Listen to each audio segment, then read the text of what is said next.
Olá, a partir de agora você ouve o 11 em Ponto, podcast diário de notícias do site 011 News. Eu sou Rose Rocha e apresento a você um resumo dos principais assuntos que são destaques no Brasil e no mundo. Hoje é quinta-feira, 14 de março. Vamos aos destaques? PEC das drogas deve ir ao plenário no Senado em abril. Motoristas de aplicativo protestam na esplanada de Brasília contra a PL do Uber. Argentina atinge terceira desaceleração da hiperinflação em 2024. 011 News. Informar para formar opinião. E o relator da proposta de emenda à Constituição sobre as drogas, o senador Efraim Filho, do União Brasil, estima que a votação no plenário da Casa ocorra no início de abril. Abre aspas. Especulo que todo esse processo passa a levar de 3 a 4 semanas, mas agora tudo depende do Pacheco, que deve seguir o protocolo, fecha aspas, afirmou. Em entrevista, o parlamentar disse que o presidente do Senado, Rodrigo Pacheco, deve respeitar o rito previsto no regimento de 5 sessões para discutir o tema.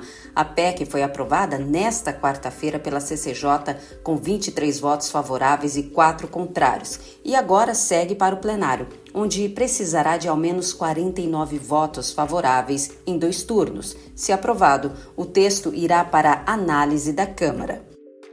A proposta ressalta a necessidade de distinguir usuários de traficantes, propondo penas alternativas à prisão e tratamento para dependência. O Senado avança sobre o assunto em resposta ao julgamento do Supremo Tribunal Federal a respeito do porte de maconha para uso pessoal. Com um placar de 5 votos a 3 pela descriminalização, a sessão no STF foi suspensa após um pedido de vista do ministro Dias Toffoli.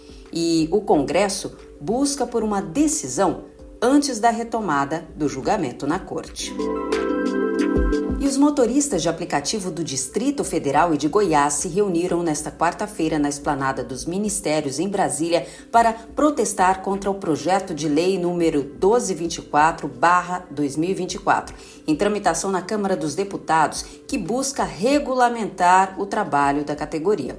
O presidente da Associação dos Profissionais de Aplicativo de Transporte do DF e entorno, Beto Neves, destacou que a principal demanda é a retirada do caráter de urgência do PL. Um dos organizadores da manifestação, o Alisson Rodrigues, motorista de aplicativo há 8 anos, expressou sua insatisfação com a proposta de regulamentação, enfatizando a falta de conduta direta à categoria e a ausência de consideração das necessidades reais dos trabalhadores. Rodrigues ressaltou ainda a existência de um projeto alternativo elaborado pelo Frente Parlamentar dos Motoristas de Aplicativos em colaboração com a categoria, que seria mais alinhado às suas demandas. Ambas as declarações foram obtidas em entrevista ao Correio Brasiliense. Após 15 meses de discussões, o projeto de regulamentação visa integrar os motoristas de aplicativos ao sistema de proteção social. Essa é a intenção do governo. No entanto, um depoimento ao Intercept Brasil, David Decati, especialista em economia e assessor econômico do PSOL na Câmara dos Deputados, disse que o projeto, se aprovado, piora a vida dos trabalhadores ao criar uma nova categoria profissional, denominada autônomo plataformizado. Decati também evidenciou que até a esquerda radical discorda do projeto de regulamentação que limita o exercício do autônomo brasileiro. Lembrando aí que nós estamos falando de um governo que tentou controlar a Vale e que está interferindo na Petrobras e que agora quer interferir no que está dando certo, como o Uber. É só olhar os números. Em 2023, o investimento direto no Brasil caiu 17%. E aí você pergunta, mas por que tanto Uber? Porque não tem emprego. Se o investimento sai do Brasil, não tem emprego. Simples assim. Já falei aqui sobre isso. O PT não tem plano de governo.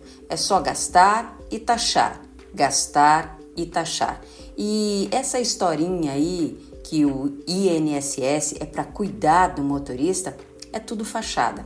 A intenção é pagar o rombo do Lula e pagar a boquinha dos sindicatos, que só atrapalham quem realmente quer trabalhar nesse país, que agora tem que pedir permissão do sindicato para trabalhar umas horinhas a mais quando quiser fazer uma renda extra.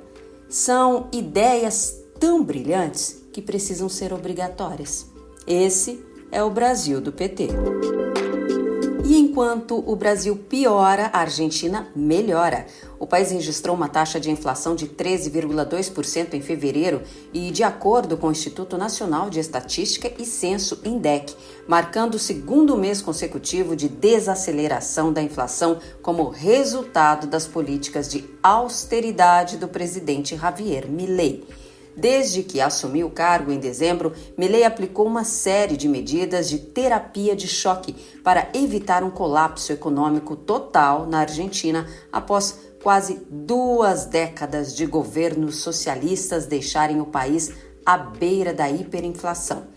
Milei ecoou as preocupações do ministro da Economia, Luiz Caputo, sobre o aumento do preço dos alimentos, reiterando que seu governo expandirá a aprovação de importações de alimentos para ajudar a reduzir os preços e aumentar a competitividade no mercado. Abre aspas, estamos comprometidos em exterminar a inflação e estamos fazendo isso. Se você olhar os números de março, apesar de um aumento, a inflação está na ordem de 7 ou 8%, continuou Milei. E essa é mais uma prova de que Milei está no caminho certo. A facilitação da importação de alimentos trará mais oferta e queda de preços no país. Mas o principal é que isso é um reflexo do corte de gastos do governo. Já no Brasil, os gastos continuam exorbitantes. E não duvide, se em breve empresários começarem a sair do Brasil para investir na Argentina. Por lá, é o capitalismo malvadão dando resultado e tirando o povo da pobreza. E por hoje é só. O 11 em Ponto fica por aqui. Essas e mais notícias você acompanha no site 011 News. Tenham todos uma ótima quinta-feira. Te espero amanhã. Até lá!